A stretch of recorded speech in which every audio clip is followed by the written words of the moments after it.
So how would you go about curing lardo? Any way you want.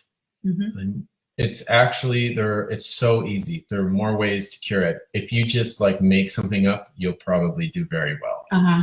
So I tend to cure it with my bacon. See, I don't even have a method for it in my mind right now because I don't even think about it because it's so effortlessly good every time. Yeah.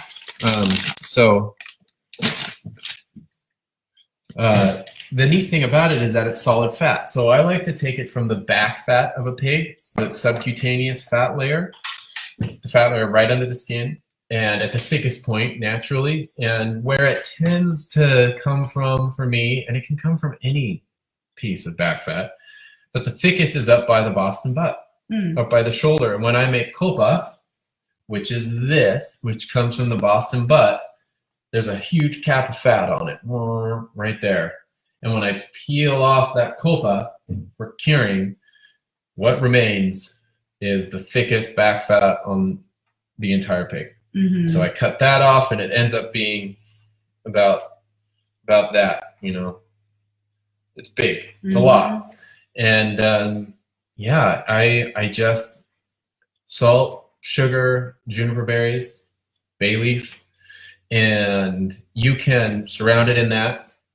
I tend to do the method where I put the cure in a bin, and then I just lay the lardo in it, and then massage everything. And when you pull it up, an even layer of cure will have stuck to all sides of the lardo. Put that in the fridge in the walk-in for 5 days or 7. Say 7. Why not? Okay. Doesn't matter. And let it drain. And just try to make sure it's not sitting in its puddled liquid. And it might barely drain at all because there's not a lot of water in fat. Right, that's true. And then reapply another single application of cure for another 7 days.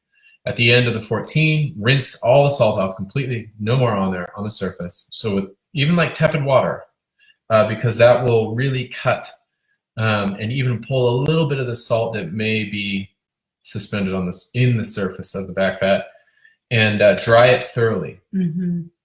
And it's done at that point. So you can wrap it and keep it in your fridge, and that will kind of help it not yellow.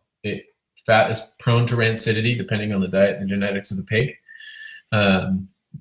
The Mangalitsa lardo that we made was excellent because Mangalitsa, these guys were eating lots of tannins in their environments, which is an antioxidant which prevents the oxidation and rancidity of the fats. Oh. And I can attest to it. It's real. Like we just ate the last smidgen of it for lunch yesterday or something, and not a hint of bitterness or rancidity. And we cured that in spring of this year. Yeah. Really impressive. And it's been hanging in here in oxygen.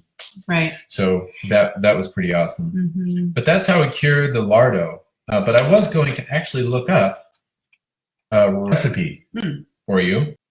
Yeah, here it is. I actually measured out the salt. So you can measure the piece of lardo and then 2% salt by weight. I mean, that's the other way you can measure anything that you're curing. That will cure salami to fermentation.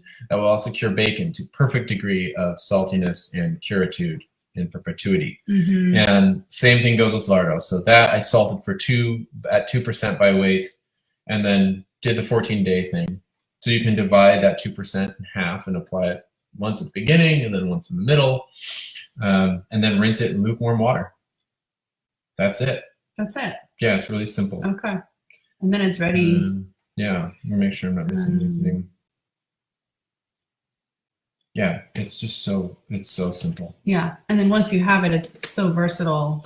It is, and it doesn't benefit tremendously from hanging like a prosciutto might for 2 years, which is like totally essential to the curing of the prosciutto, or to the finished texture. It's already cured with salt, but not so much with lardo. You can just kind of start using it right away. Mm-hmm. Just keep it in your fridge, thin little slices. I mean, my favorite is slices of bread fried in butter or lard or something, and then take a garlic clove and scrape it on the bread, and then a couple thin slices of lardo on the bread. So good. Mhm. It's like this, just so good. If it's hot, if the toast is hot, then it makes the lardo almost kind of turn translucent on you. Yes. It's not enough to fully render it, Yeah. but it makes it really pretty. And Yeah, and it does, follow your taste with that. If you're like, oh, I don't like lardo, it's too fatty, which will happen because 'tis fat. But that just means make the fat edible. Like, employ some strategies. And my particular like, there's something about those three: the crispy bread, the garlic tang, that not only makes solid fat edible, but downright desirable. It's just it's perfect. It's this harmony. So create harmonies with it. Fat usually needs something tangy, something crispy. Mm-hmm. That's how you eat massive amounts of fat, mm-hmm. Which I recommend, mm-hmm. especially exclusively from healthy pigs. Mm-hmm. Crispy, tangy. Yeah. You could also, if you really want, you could dust the whole brick of lardo and paprika, and then cold smoke it for 1 day, and then wipe all the paprika off with a moist towel, and plenty will have stayed to it, even after wiping it off, but you get a solid layer. And that is like a smoked Polish lardo called paprikowana słonina. And it's just stupid good. It's so good. And it keeps indefinitely.